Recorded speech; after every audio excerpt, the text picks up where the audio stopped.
Good afternoon, everyone. I'm Simon Less. I am the head of the Environment and Energy Unit at Policy Exchange, and welcome to the launch of Policy Exchange's latest report, Greener, Cheaper. This report is about cutting the cost of cutting carbon, and it's particularly appropriate that we are launching it today, as today was the government's first annual energy policy statement. And alongside that statement, DEC published some figures showing that by 2020, electricity prices for domestic customers would be 33% higher than they would be without the current suite of climate change policies. And for non-households, the increase would be 43%. I'm delighted to have here this afternoon Justine Greening MP, the Economic Secretary to the Treasury, as well as Professor Dieter Helm and Dr. Robert McElveen, the two authors of the report. Now, following some remarks by the Economic Secretary, as well as from Robert and Dieter, who will outline the content of the report, there will be a chance for questions. So, first of all, I'm very pleased to introduce Justine Greening. She entered Parliament in 2005 as MP for Putney, Roehampton and Southfields. In 2010, increased her majority, becoming Economic Secretary to the Treasury in May, and among her responsibilities in the Treasury is to lead on environment policy. Economic Secretary.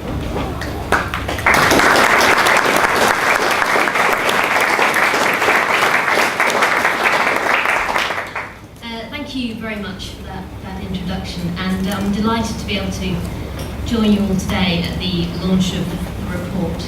I have to say it's particularly warm in here, so I apologise for keeping you, and I'll try not to add to any of the hot air that's already in the room as well.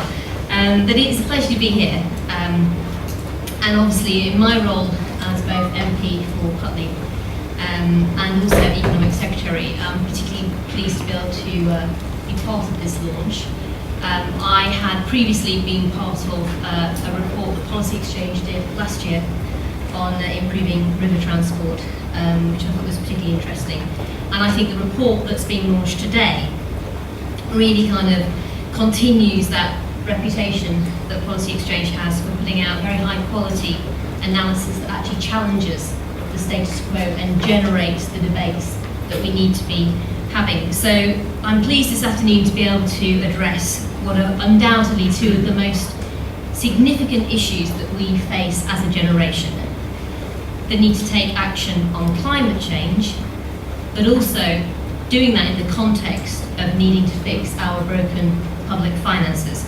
And I think it's fair to say that politics recently, and I should know this as a Treasury Minister, has been dominated by the second of these issues, the need to clean up the financial mess that the previous government left us in our public finances. But today I particularly want to draw attention, and I know this report does in part, to the fact that the last government also left behind a second mess, and that was really their stifled efforts, in my view, to tackle climate change. And so we weren't just left with a fiscal deficit to address, we've been left with an environmental deficit as well. And I think reversing that track record is not just a huge challenge, it's an ever-growing urgent challenge too. And I think if you look at reports put out by people like the Green Alliance, and I've particularly read through the one they sent recently called The New Commandments of Climate Change, it very much highlights the fact, and I quote, they say we've got just 5 to 10 years to ensure that global emissions peak and then begin to decline rapidly.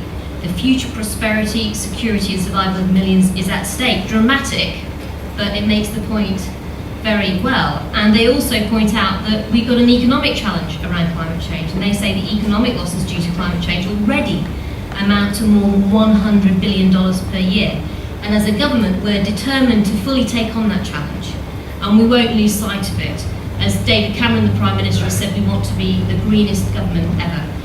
And as a minister within an economics and finance ministry, the Treasury knows that we need to be at the heart of meeting that ambition.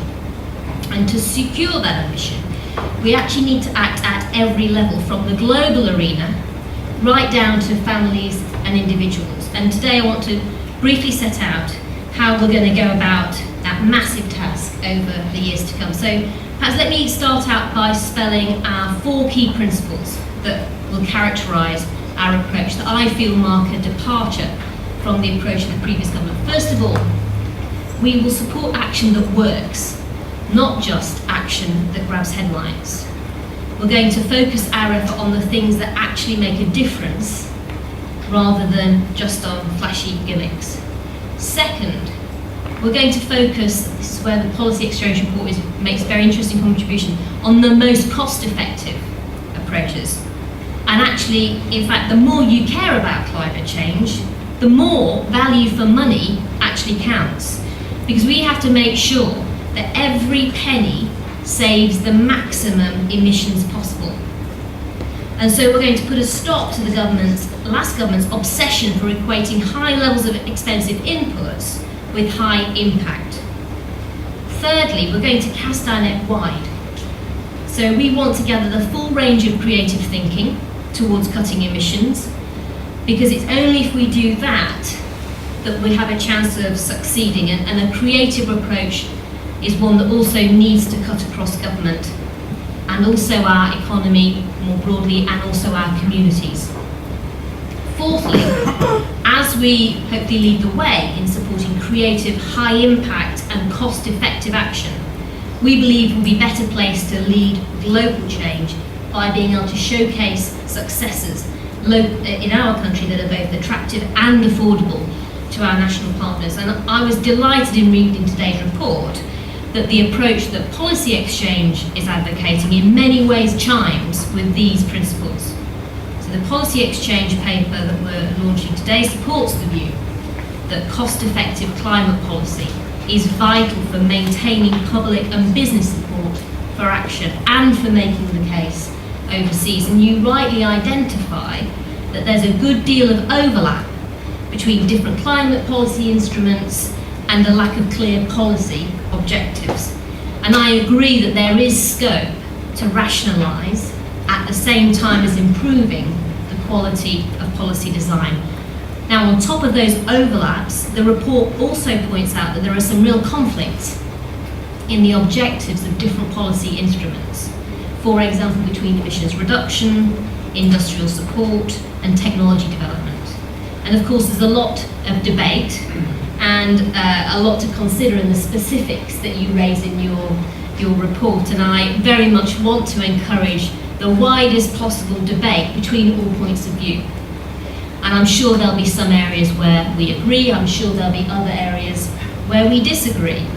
But the Policy Exchange analysis in their report they're launching today is absolutely clear that the climate change policy of recent years is less efficient than it could be and more expensive than it needs to be. So where do we go from here? Well, how do we even begin to turn climate change policy around for the better? Well, in my view, we need to look at the full sweep of climate change policies, assess their collective effectiveness, and reprioritise them on the basis of impact and affordability. And I'm pleased to say that that's exactly the process that we'll be going through over the next 3 months as we go through the spending review process. And as we do that, we won't be locking ourselves away in Whitehall. Rather, we'll be talking to people around the country to listen to their ideas and to get as wide a range of people inputting into the spending review process as possible. And there'll be a premium across the public sector as well on finding ways in which we can achieve more for less. And in the area of climate change, we believe we've got a particular opportunity to now look across the activities and the budgets of all the many different departments that make up government and play their role to make sure that we find cost-effective and cross-cutting solutions. So, for example, we will be looking at ways of implementing our commitments to help consumers, to reform energy markets, and to establish a green investment bank. And these changes will actually need to work together. Each of them has a role to play alongside the other. So our proposals for a green investment bank, which we will produce following the spending review, will be effective, affordable, and transparent. The Green Investment Bank will not be in the business of subsidising investment that would have happened anyway, nor of crowding out the private sector. And all of our changes need to work with the market, intervening where the market fails and not duplicating where it works. But we'd be kidding ourselves if we thought that climate change is an issue that can be purely solved by government policies. And if we're really going to make a difference nationally, we need every household and every business to play its part. And it's clear to me, both as a member of the community, but also when I'm out talking with my constituents and across the country, with communities up and down Britain, that households and businesses do want to do the right thing. And this government is determined to make sure that they can. And I believe that, unfortunately, as a result of the previous government's policies, playing your part in tackling climate change has not really been an inclusive activity that it should have been. Effectively, it was, in many cases, something that people could do if they could have afforded to do it. And so it was hard not to observe that under the previous government, financial carrots around climate change and tackling climate change, often in the form of grants, were available, but in practice they tended to be taken up by people who were early adopters of technology, people who perhaps understood the importance of tackling climate change, could navigate their way through an often complicated system to be able to access grants and apply for them, and of course had the financial resources to often be able to invest in the first place, to be in the position to then be able to get a grant to go alongside that personal investment they were making. So the carrots were often enjoyed by the few. But we're determined to make sure that everybody can play their part. And my observation on the last government was often the sticks that we used, the financial disincentives to try and get people to tackle climate change on taxes, hit the many. And I think the question is whether that balance was struck right. So we're determined to make sure that everybody can play their part, whatever their circumstances, whatever their income. And we want to open up the agenda of tackling climate change to everybody, so that we can really harness that goodwill across the country. And one way we're going to open up this agenda is through the Green Deal for households, which is going to help people invest in home efficiency improvement. And I believe that the Green Deal can really overcome the barrier that many people, many households face of upfront investment by giving them the chance to repay the cost of improving their home's energy efficiency through the resulting savings on energy bills. Of course, another way that we can encourage people is by using fair, honest and transparent environmental taxes to drive emissions reductions and behaviour change, all the while, of course, still contributing to deficit reduction and also supporting low carbon investment and enterprise. So as a first step to all of that, we're going to be publishing a consultation on proposals this autumn to use tax to provide greater certainty and support for the carbon price. So we'll be consulting on introducing a carbon price floor, because we believe that will help provide the certainty that will support more investment in low carbon technologies. But as I begin to conclude, I should say that we're very conscious, as I've already said, that the public sector needs to play its role. And we're not going to expect others to do what we're not prepared to do ourselves. So central government will be leading by example, supporting the 10-10 campaign, cutting our own emissions across departments by 10% in our first year in office. And we've actually already published our own energy use online. So there's a range of levers that we now need to pull. And I think to conclude, once again, I just want to thank Policy Exchange for the thought-provoking report that you've published today. It does ask some really tough questions, and it does set out a lot of recommendations. But I can assure you that we'll be reading it as we prepare the spending review, and in particular we'll be paying close attention to the suggestions around cost effectiveness and to making sure that what we do as a government doesn't just have a high impact and harness the goodwill across the country that people have, I think, for tackling climate change, but does it in a value for money way that they recognise as taking care of their taxpayers' money. And so if there's one thing that I want you to take away from today, it's my reassurance that as a coalition government we are not stepping away from our responsibilities. In fact, on the contrary, this government has repeatedly stated its ambition to be the greenest ever. But if we're going to do that, then yes, we will have to challenge the status quo, and I think the policy exchange report today is a great way to trigger that debate and to come up with a better route forward. It's not about bloated gimmicks, it's more about cost-effective, targeted and creative solutions that actually work. That's where I want to get to, that's why I welcome your report, and I think it's a very useful contribution to the debate, so many thanks.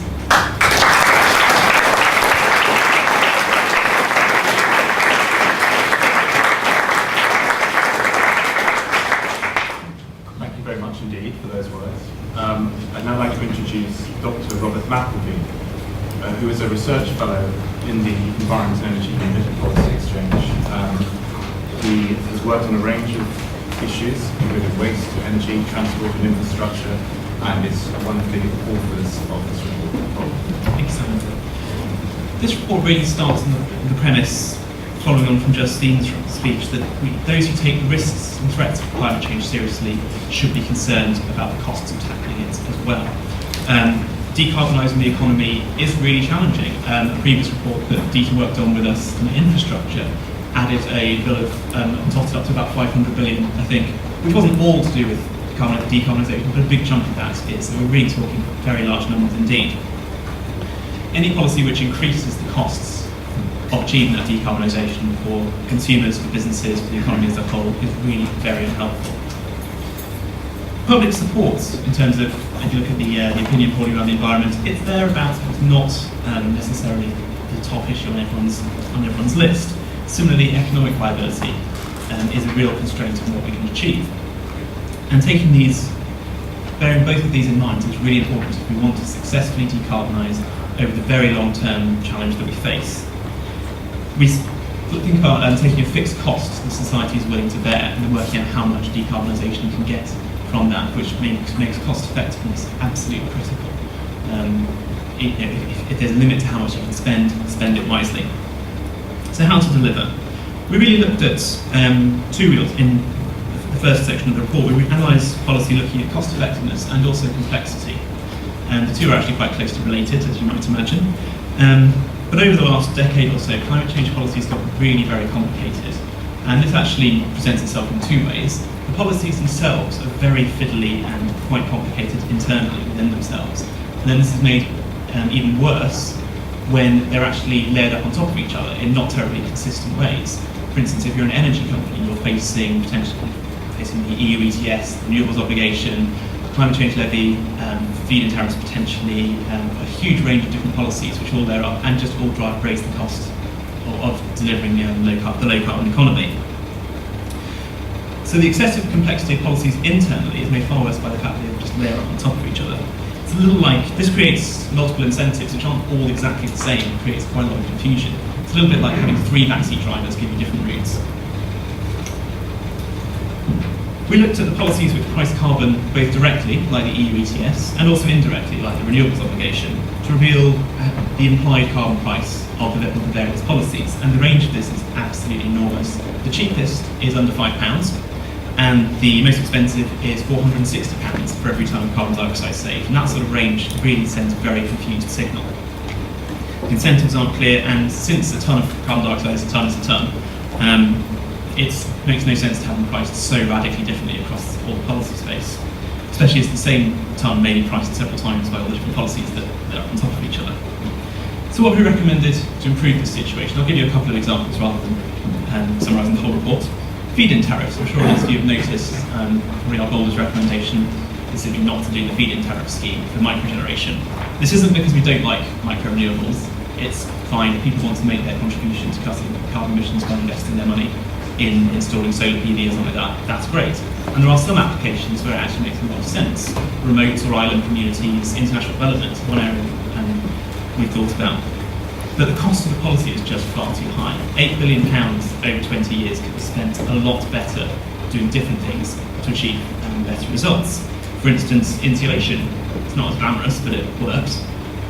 Research on other newer technologies and to give us more options, or even just leaving it in consumers' pockets.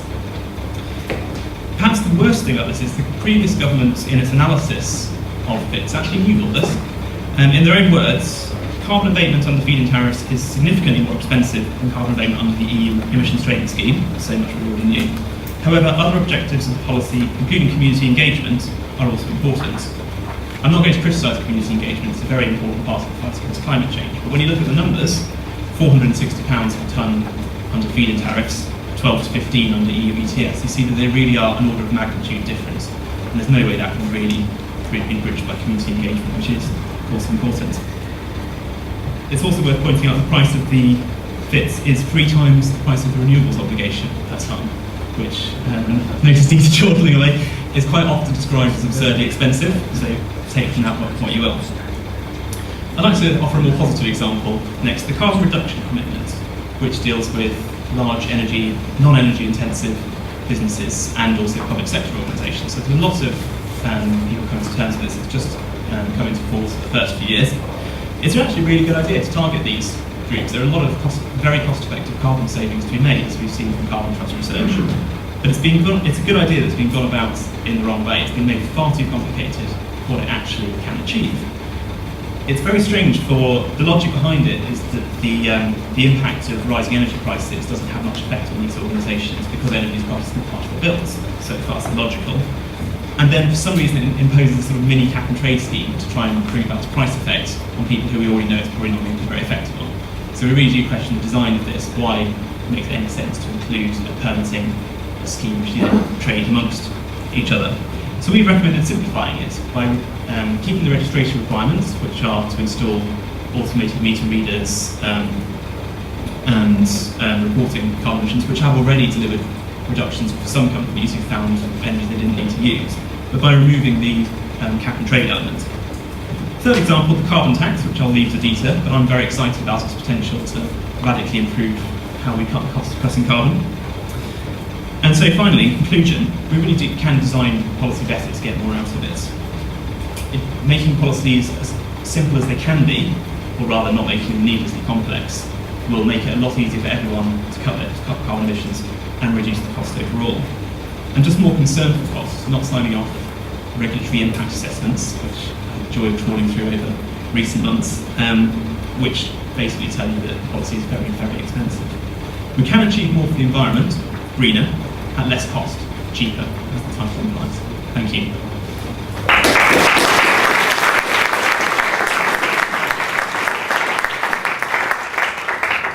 Thank you, Robert.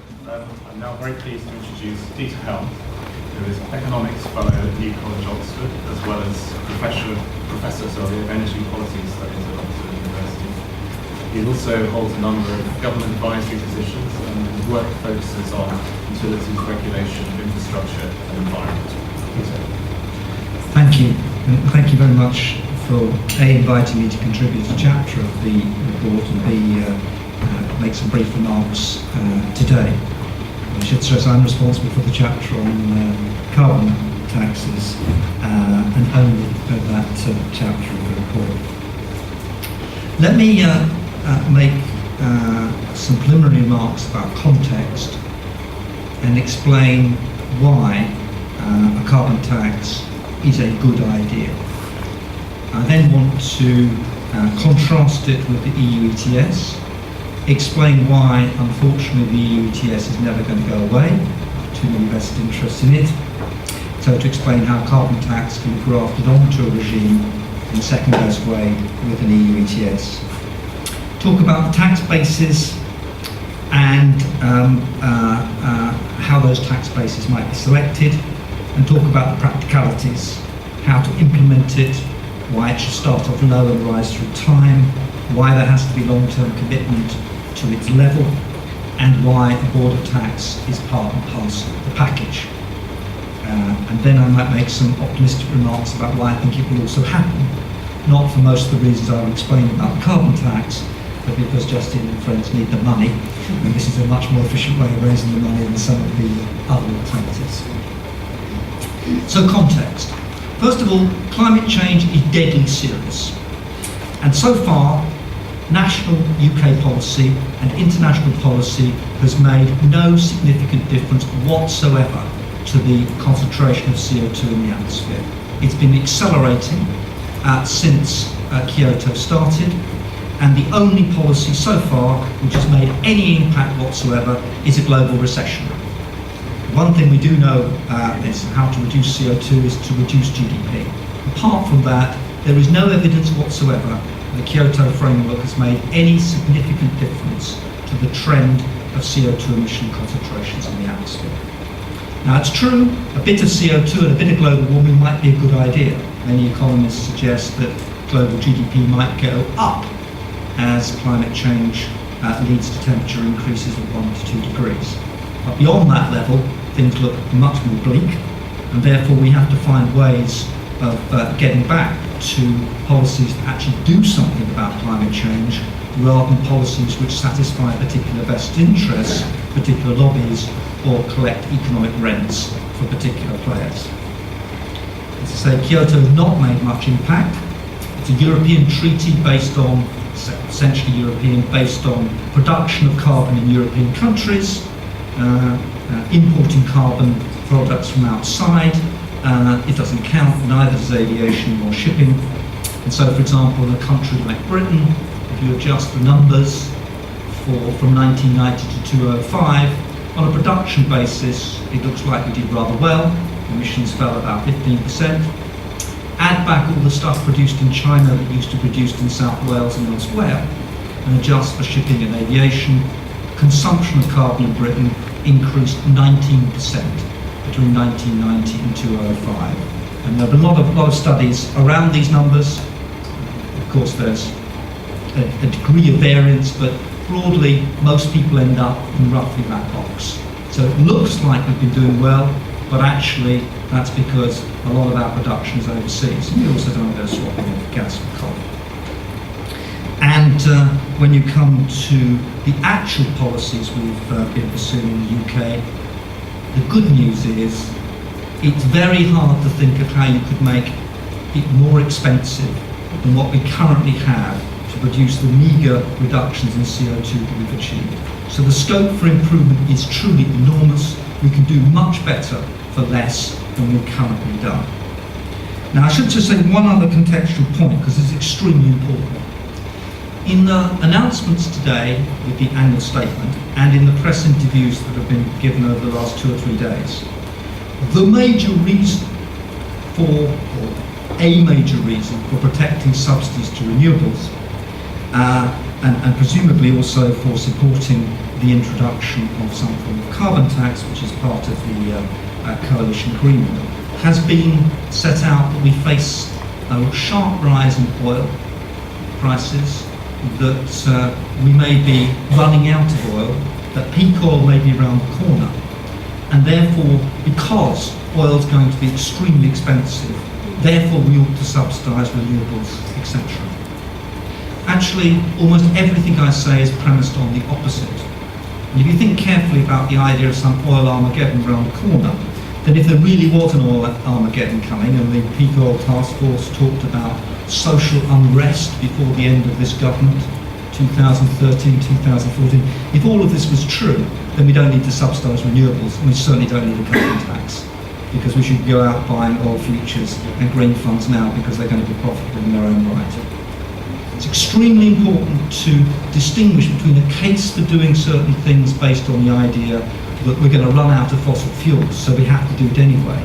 And the world where I think we're in, whereas I think we have abundant fossil fuels, especially shale gas, in quantities we never, up to a year or two ago, imagined could possibly be available, and that our problem is too much, not too little fossil fuels, and prices too low rather than too high. But the government statements or the Secretary of State's statements are the exact opposite. That it's because we're running out of oil and we're going to face these nasty price shocks soon, we have to subsidise these alternative technologies. The other corollary which is very important is, if you think there's abundant shale gas, if you think there's abundant oil, and particularly if you think there's abundant coal, the subsidies or support to renewables is not a temporary transition to their economic viability, it's permanent. And that's a completely different financial framework. In other words, they're not about to become economic in 5 or 10 years' time. They may be out of the market for a very long time. Again, the policy regime to support that is very, very different. So, I think we need a carbon tax because we need a higher price for carbon, and I don't think the oil price is going to do it for us anytime soon, and I think the gas price is going to drive things south rather than north. So what is the case for a carbon tax in that context? Well, there is a long historical literature on why we should use markets rather than regulation and picking winners. I don't want to rehearse that, but the general argument has largely been one. There are specific circumstances where you should use regulation, specific circumstances where you might pick winners, but broadly markets are better. Setting a price enables the supply and the demand sides of the market to respond. It doesn't require discrimination between them. And crucially, the idea of setting a carbon tax is that it's remarkably immune to lobbying compared with setting quotas and other interventions. In a recent article I published, I set out what I called the carbon pork barrel and analysed how the sorts of policies we currently have are particularly prone to lobbying and vested interests. As an explanation of how we ended up with such an expensive set of policies. Once government's in the business of adjusting the renewables obligation to 2 ROCs for this and 1 ROC for that, then any PR company or lobbying company sees the cash tills going and they see the need to do the lobbying. And that's currently going on with respect to particular technologies in that frame. Now the alternative is to fix quantities rather than prices, and that's indeed what we've done through the EU ETS. There is a sophisticated economic analysis which says that in a world of uncertainty, where you're not sure what the costs are going to be, and you're not sure what the quantity reductions are going to be, what matters is how steep you think the cost function is relative to how steep you think the damage function is. If it's mercury in water, a marginal bit of extra mercury in the water is devastating, so you want to fix the quantity. On the other hand, in the carbon case, a little bit more of carbon in the atmosphere will make very little difference, but it might raise the cost really rather sharply, as we're discovering from current policies. Where you think the cost function is steep and the damage function is shallow, you pick prices. Where you think the opposite is the case, with the mercury case, you pick the quantities. Almost everybody, except those who think catastrophic climate change is going to happen sometime soon, would argue that in the carbon case, prices are better than quantities, taxes better than permits. Why then do we have permits? Well, the difference between taxes and permits is that if you change the price implicitly or explicitly of carbon in the short run, the income effect is big and the substitution effect is small. Put it this way, it's the money that counts in the short run because you can't do much about your behaviour. And who gets that money is, of course, of incredible interest to every vested interest you can think of. The great merit of permits for industry where they were grandfathered so the income stayed with the businesses, whereas the tax might take the money to the Treasury and to general public expenditure. It's a no-brainer, therefore, that industry would lobby very hard for grandfathered permits, and that's exactly what they got. And at the French summit in 2008, for the extension of the EU ETS, it was a lobby frenzy, because everybody was circulating around those rents and the threat that someone might auction them. The result is the EU ETS produces a short-term price, not a long-term price. No idea what the price is going to be out towards 220 or beyond when the technologies really count for this. It's extremely volatile, which is fantastically good for traders, and it's a very low price compared with what was required. It won't do, it's unlikely to do, it's not enough for having one component, the price of carbon, in a carbon policy. So therefore, the question is, can we get rid of it? No. Too many traders make too much money out of emissions trading. Too many companies benefit from the grandfathering of the permits. That lobby seems to me to be immensely powerful, and scrapping the scheme seems to me to be politically impossible. So the question is, can we graft onto it a carbon tax as a floor price? And that's why I advocated in the run-up to the 2008 summit that there should be a floor price of carbon. And there's a nice and interesting issue about whether it should be gross or net of the EU ETS price. You can take a view either way on those. and there can be different adjustments made. But if you're going to have such a floor price, the question then is, what sort of tax base do you want? Economics tells you choose the broadest tax base so that everybody and all carbon emissions are captured by the tax base, not some particularly interested subsection of it. So everybody who produces carbon loses, and everybody who moves to low carbon options gains. I argue in the paper that an upstream tax on oil, gas and coal, which will then percolate through the whole economy, is the simplest and most straightforward method. And remember, all economies in Europe are riddled with energy taxes already, so this isn't just something completely novel. It's about adjusting existing energy taxes on coal, gas and oil, not about inventing something wholly new. But I readily admit there are many other tax bases that people might consider. How would you implement it? The critical thing to remember is the income effect is big and the substitution effect is small in the short run. So what you want to do is get the long run substitution out. So the ideal carbon tax is one that's incredibly low now, but it's certainly going to be high in the future, or investors believe it. So you want to know that post 2020, if it's a nuclear power station, there's going to be a good carbon price. But there's no point in having a high carbon price today because nobody can do much about it. And it's that long-term signal, which is the opposite of the EU ETS, which creates that view of a profile. Start low, go up high, according to your ability to hit the target. I'd probably make it indexed inversely to the oil price, because that takes out this possibility that the Secretary of State might be right, and an oil Armageddon is around the corner. And of course, if there is an oil Armageddon around the corner, you don't need any carbon price, because that will do the job. But as you will gather, I think that's a good grounds for thinking that's very wrong, and therefore the indexation may not have too much effect. Now, how do you make sure it's going to be high in the future? Well, you can't guarantee that the coalition or future Conservative government will be in place in 2020 or 2025, and certainly investors can't. So I would build on the cross-party consensus that was built around the climate change bill and the joint effort of both Houses of Parliament, the Select Committee, to try to construct, as far as one could get, to a cross-party agreement that the tax would never be lowered. That immediately gives you a guaranteed floor to your investment profile. But if you could have an agreement about what institutional mechanism to increase it through time and how it was linked to the carbon budget, that would be better. Now finally, it would include a border tax. This upsets a lot of people. At the moment, there's an enormous distortion in world trade. Some people price carbon and some people don't. But there's also a fairness distortion in trade, which is that when people produce steel in China for us, so they produce carbon for us to benefit from those carbon emissions. We don't pay for them because they weren't produced in Llanvern in South Wales, they were produced on the east coast of China. The right way of doing it is to accept our responsibility for all the carbon emissions we cause, whether in China or here, and to pay the same price of carbon. And that requires a border price of carbon. Now, it's very complicated to do it, very happy to debate how you do it, but I propose a very simple system, starting with the big carbon contents of import, and then one can think about moving on from that. So, it's low first, it's upstream tax on oil, gas and coal, there's a border tax element to it, it's a floor price to the EU ETS, given the EU ETS won't go away, and it's a better instrument as a price rather than quantity.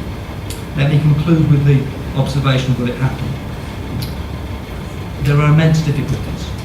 It's not in the interest of the incumbents who benefit from the EU ETS, and it is not in the interest of the financial traders who make an enormous amount of money out of the volatility of carbon trading. No benefit that I can see for long-run decarbonisation from that, but hugely profitable for the institutions. They can be expected to lobby against the suggestions. It's also explicit, not implicit, and that's always a bad thing in politics when you confront people with the correct prices rather than try and disguise them by renewable obligations and all those kinds of things. But there are two good bits of news for the carbon tax. First of all, governments need money in a way they probably haven't for 10 or 15 years because it's been done through borrowing rather than paying our way. And secondly, those costs which Robert referred to, particularly from the renewables obligation, fix and so on, are going to end up on people's bills. And when towards the end of the decade they find that it's not free to make the investments in renewables, energy efficiency and so on, needed as they are, they're going to start to react to that bill. And then we might have a serious discussion about what's the cheapest route forward. So I commend the carbon tax to you, and I have some hope, at least for the revenue reasons, we might get there. Thank you very much.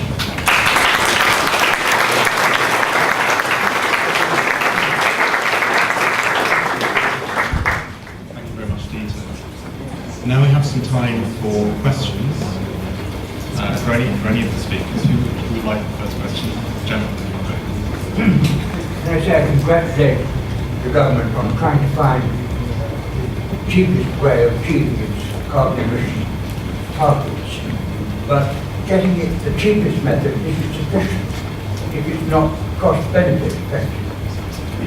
The cheapest method of reducing carbon emissions may still be more expensive than the benefits which you achieve by that reduction. So I hope very much that the government will produce cost-benefit analysis to go with whatever conclusions it comes to about the methods of doing these things. Let's take a couple of questions. I think the gentleman in the shirt. Jeffrey Lynn, Daily Telegraph. Justine, very interesting, and I agree with you that the last government was stifling the renewables industry. But talking to the industry around the country, as I have been over the last weeks, they feel this government is pushing the pillow on a little bit firmer even than the last one did, with the scrapping of the grants for the reasons I understand you made, but also the uncertainty over the renewable heat incentive, and no sign of any clear strategy forward. So the feedback I'm getting is there's a very brown government without a capital B, perhaps.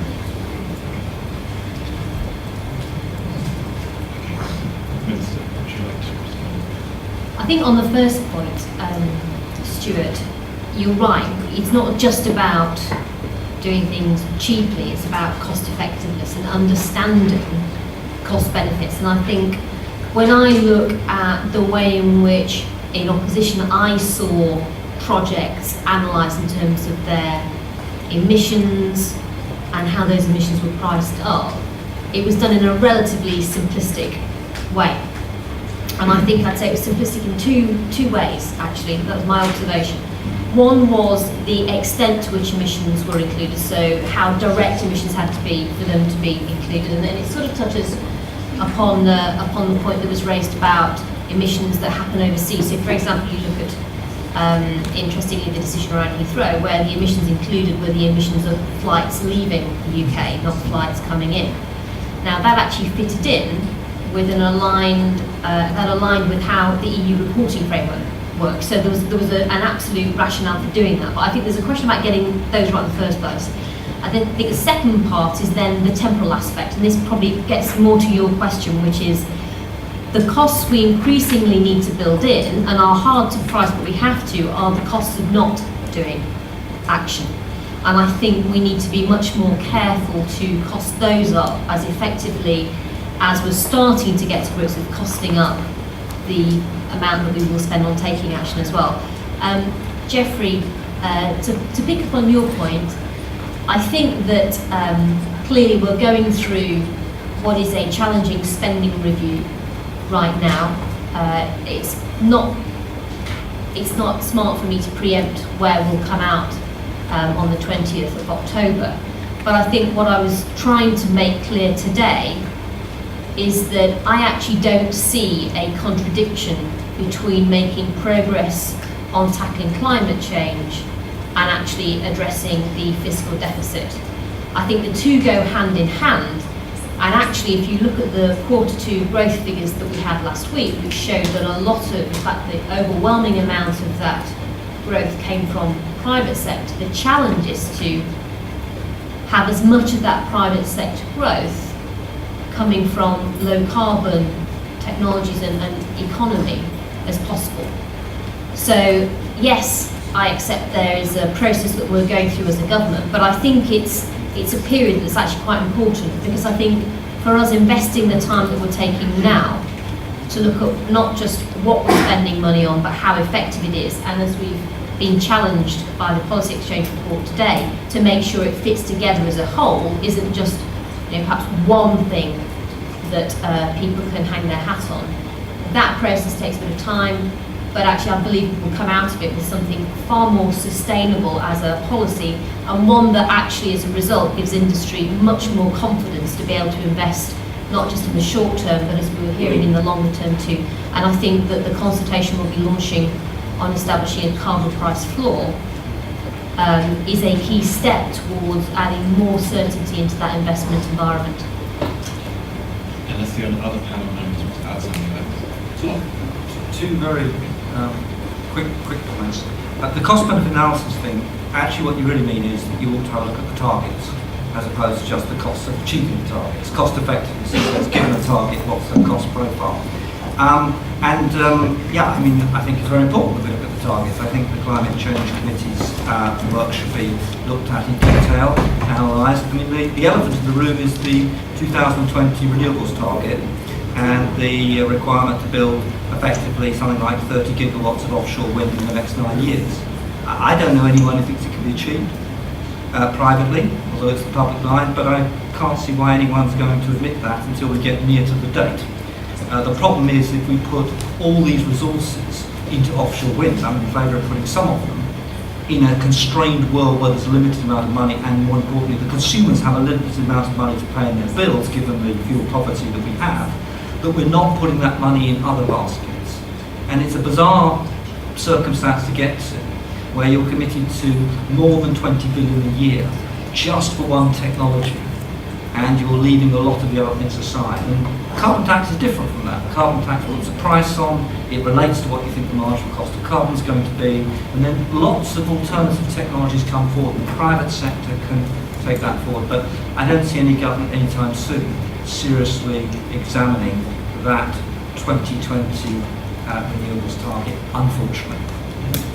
Okay, I'll take 3 questions, and please do say who you are, where you're from, and so which speaker your question is aimed at. I'm going to take a gentleman in the front row, Emma, and Jim. So I'm Steve Podmore of the Global Sustainability Challenge. My question is really for Justine. It seems to me that the big elephant in the room that we're all ignoring is the concentration of capital, and essentially movement from investment to speculation, which is extreme. The death valley of early stage innovation and how we fund it is one of the biggest potential sources of revenue into the Treasury, but also of our environmental recovery. But our asset classes, our venture capital, which is practically evaporated and turned into private equity, are not fit for task. They just don't do it. So in the Green Investment Bank, although there is talk about early stage innovation and how we fund it more effectively and roll out, there's actually no detail to any plans in the Green Investment Bank proposal. So my question is, to what extent do you believe we really need to re-engineer from a long-term perspective our early stage investment markets to dramatically unleash a tidal wave of innovation that we require?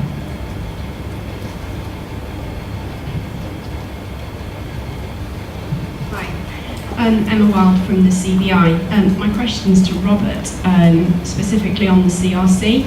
Really interested in your suggestions there, and it looks like a great report. I agree with your conclusion, which I think is that reputation can be a really big driver for businesses that are in the CRC. But I'm interested in why you've backed the league table, because as currently constructed, it's not the best indicator of which businesses are energy efficient. So I haven't had a chance to read the whole report, but are there any sort of ideas about how we could improve that?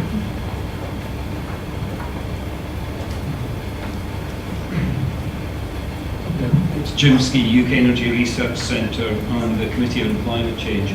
It's actually a question about rent-seeking behaviour and lobbying, and it's actually picking up with one of Dieter's final points, which was about the border tax adjustment, which on a piece of paper is a brilliant way of sorting the thing out.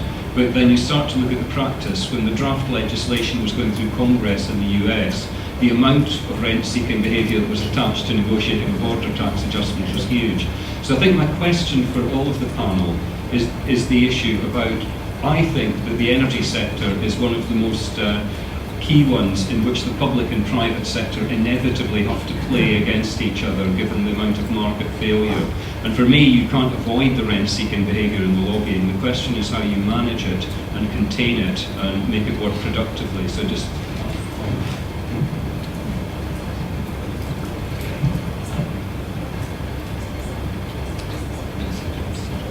well, on the first question, I think I completely take your point, actually. I think it's been a challenge to make sure we've been getting the levels of investment in particularly early stage technology. And I think one of the things that we want to do as a government is try to, where necessary, get out of the way, and then as I've alluded to with my comments on Green Investment Bank, but to also be clear about where we feel the market is failing. And I think the challenge we broadly have around early stage investment is actually, if we had time, the market would develop. The problem we've got is that it's not going to develop fast enough for the timescale that we've got, and if you like, that's the piece of market failure that we're keen to unlock. We're looking at a whole range of potential models for the Green Investment Bank right now, and I think it's fair to say that one of the things we are very keen to see is a way that we can leverage in, through addressing part of that market failure in terms of risk, private capital to potentially go alongside public capital. And I think there's different ways you can do that. You only have to look at some of the hybrid financing that already goes on for technology development in a range of technologies to sort of get a sense of the possibilities. And we're looking at how we can help as we're all those wheels to make sure that we can perhaps kickstart more investment than we've seen in the past. I think it's important for two reasons. Not just because we obviously want to make sure we see investment go in, because we want to see emissions fall, but there's actually a strategic opportunity for us as a country in terms of intellectual property and our ability to then be market leaders in particular areas that can be part of how we get out of the economic hit that we found ourselves in at the moment. Thank you for the question, Emma. I agree that the league table has a number of problems with it. I think what really good example that we use in the report is the London Fire Brigade, picks up basically all the problems. I think that it's a public sector organisation, so it has a very different, respond very differently to incentives from private sector organisation. It's already done huge amounts of work in reducing their emissions, and potentially based on early action metrics and how you actually measure that, is potentially going to get clobbered because it's been ahead of the curve, and then it might let you subsidising a private or another public body which hasn't bothered to do anything, and so it's really problematic how you design it. I think it's worse when you have the cash elements involved, but I take the point that how you design these is an absolute nest of that. I want to comment on the border tax point. Before I get there, the Green Investment Bank, potentially an extraordinarily good idea, but it depends exactly how it's done. I have a particular regulatory asset-based model, other people have other models of it, but the default position is, do you think without a green bank, some of these financial problems are going to get solved? And it's very hard to see it otherwise. So, enormous potential. And the Green Deal, which I haven't really touched on, again, getting that right, great opportunity. You add the floor price of carbon, contrast with where I started, which is you couldn't do it worse than you currently do it, in the sense that you couldn't make it more expensive than you've got. You have three big planks there to reconstruct carbon policy, and that refers to a question someone else answered. That's why we need to take a little bit of time to get these things right. And if it takes the summer to think through some of these ideas, that's vastly better than worrying about 4 months uncertainty to the industry, given the uncertainty they've got. Now on the border tax, first thing I want to say is, the one answer that is completely wrong is the current one. Okay? To price carbon at zero from carbon imports, all imports at zero, and to have a decent carbon price domestically is, our my discussion of the Kyoto framework, actually potentially going to make emissions worse than it otherwise would have been. Think about the steel produced in Lanvern versus China. One has a price tag, the other doesn't, and it has shipping in between, and the energy intensity is higher. Okay? So, making some step in this direction is starting from a very low base. Is it wide open to lobbying? Yes, of course it is. And we're never going to get rid of lobbying. But the starting point is to recognise that lobbying pervades the green space. Instead of environmentalists who say you can't criticise this, you mustn't criticise the renewables obligation, you mustn't draw attention to the cost of things because you're undermining the struggle against climate change. On the contrary, we should start from the assumption that people pursue their own interests in these areas, that climate change is riddled with lobbying, and therefore recognise we're going to get some of that. But we do know some facts, and your committee and also the research organisation you lead has a key part to play. We do know what the energy intensity of steel imports is. We do know what the energy intensity of cement is. We do know what the chemical side is. And we know what a big proportion of the totality is. So I want to start very gingerly and very carefully with some of the biggest polluters so we don't hemorrhage the rest of those industries from the UK with the result that carbon emissions are worse. But I take everything you say, we should do it eyes wide open. But the corollary is say, don't do it because it's too complicated or because there's going to be lobbying is, don't do it at all. And that is the worst outcome. And that's what Kyoto produced. A real incentive to produce in China and not in Europe. And that's why Europe was good under Kyoto, but in fact Europe's contribution has been very minimal to global warming. So great research area here. Do it very cautiously, but everything I've urged about the carbon tax too is very cautious. Start very low, learn by doing, and recognise the lobby. Right, the Economic Secretary needs to leave in a couple of minutes, but I'm going to stretch this to one more question for Justine Greening, please. So who has a question? Gentleman here.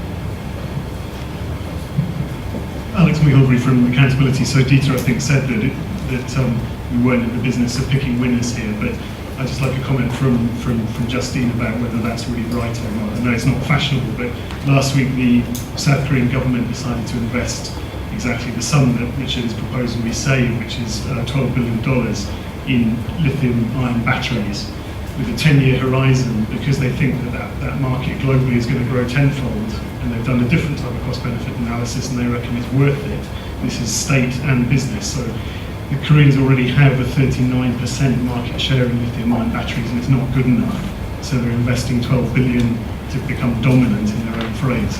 40% isn't dominant, I'm not sure what is, but this is a different approach to backing winners. And I'm worried that this approach is a sort of way to save your way into obscurity rather than to invest your way into market dominance internationally, on both the micro side and the kind of giant programs, offshore wind. So, is there a sort of a big package as well as savings? I think I'd say two things. Firstly, I think that having a green investment bank will enable us to take a more informed view about broadly where that mix of investment should be.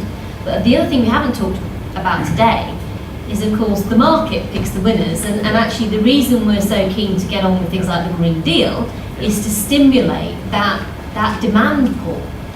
And coming back to your question about investment technologies, it's really making sure we can actually get people to want to go out there and reconfigure their lives around moving to a low carbon behaviour that is so important. And so we don't just want to do that on the Green Deal. I think the way in which government talks about green issues, the way in which we bring forward environmental taxes and making sure that people have some trust in them and rebuilding that trust is absolutely vital. Because we've got to move from a position where we are now, where I feel there's been an undermining of trust for all sorts of reasons, to rebuilding it. And I think if we can do that piece, that will be hugely important in pulling through a more natural mix of more effective investment over time anyway. Just very quickly, the case for picking winners, you have to make two observations of that. One is, actually losers are very good at picking governments. Right? But you also have to make the observation that the British and our way of doing things is spectacularly bad at picking technology. And we do not have the institutional frame to do that kind of stuff. There is one area we do have to pick winners though. Infrastructures aren't competitively provided in their core. And therefore it is the job of the state to provide the framework what sort of infrastructures we want. Those are the big choices. and then within it the framework for companies to deliver on the priorities which are necessary policy matters and not for regulators, of which things like the broad framework of the climate policy is for government. But the idea that future British governments will get good at picking winners, just have a look at the AGRs, just have a look around the British economy at the big projects. We're just not good at it, and there's no chance we're going to get good at it anytime soon. So good luck to the Koreans. But if the British government announces it's going to spend $4 billion on lithium factories, that's the point where I do really think that I might want to move to Switzerland. Right, the Economic Secretary needs to leave now. I noticed there were some questions for other speakers, so we can't take 3 more questions after. Can we put our hands together and thank the Economic Secretary?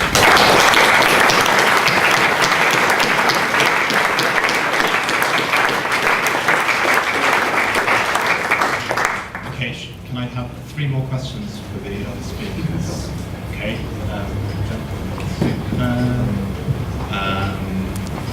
Gentleman with the striped shirt.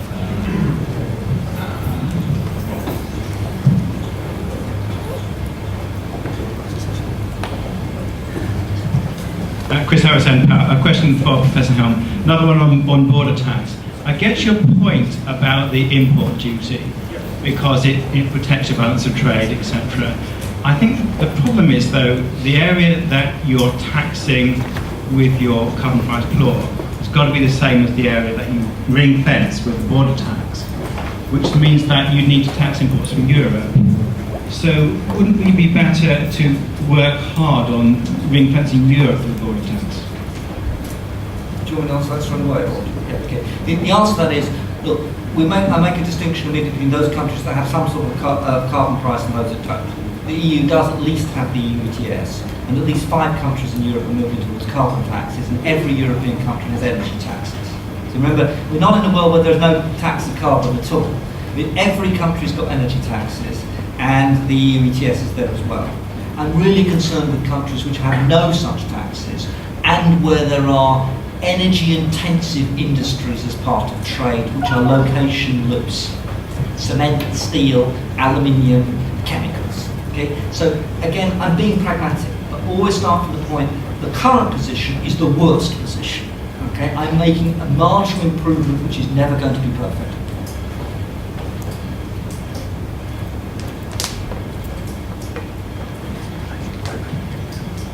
Hi, I'm Jonathan Stern from Consumer Focus.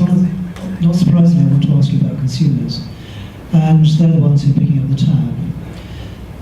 And particularly, actually, people on very low incomes and feel poor, because they're the ones who, this is basically regressive, they're the ones who pay more of their income towards this.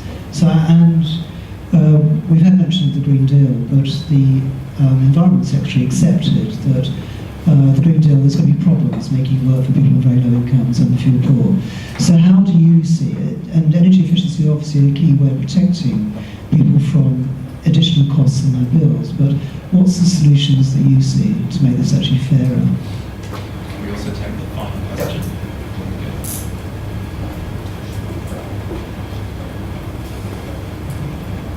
Rob Gross from Imperial College. There's a great deal to welcome in the report, but I do this kind of mostly directed at Robert, I'm afraid. I do think the report has a real kind of blind spot, almost a schizophrenia around innovation. You make a nod towards the importance of innovation, you make a nod towards the arguments in the Stern Review and so on about supporting technology directly, and then almost everything that you say about languishing huge subsidies on deployment and all the rest of it points in exactly the opposite direction. You absolutely can't support technologies through to the market if you're not prepared to do anything to support their deployment through to commercialization and in the market. Now, there's been a fair amount of talk about what works.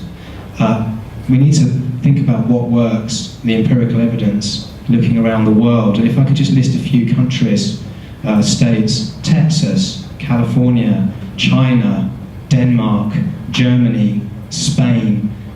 What unifies those countries isn't that they've got a carbon tax. What unifies those countries is they've had active deployment support for renewable energy 3 feed-in tariffs, which you would like us to abandon altogether. And as a result, the cost of wind fell 4-fold in the 90s and halved again during the 2000s. It's gone up again slightly, as has everything else. So I really do think that you need to properly understand the relationship between deployment and innovation, and that's a pretty fundamental flaw in the report, in my view.